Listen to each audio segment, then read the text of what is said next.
Sorry দাদা, sorry. একটা কথা বলি আপনাকে, বাচ্চাদের না এত মোবাইল কাটতে দেবেন না, পড়াশোনায় তাহলে মন বসবে না। হ্যাঁ হ্যাঁ ঠিক আছে, তার সাথে না চোখও খারাপ হয়ে যাবে। ফ্যামিলির সঙ্গে একটু টাইম স্পেন্ড করানো শেখান। ঠিক আছে ঠিক আছে। কিছু মনে করবেন না, বাচ্চা আপনাদের, আমার বলার দরকার তাই বললাম।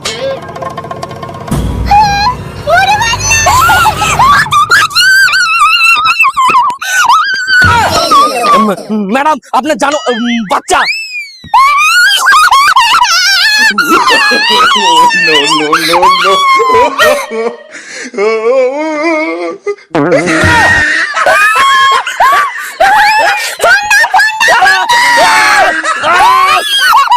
খুশি, ওই আঙ্কেলটা বলেছে ফোন নিয়ে নিতে।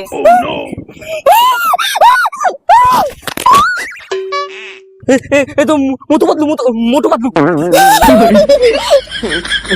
ও বাবা।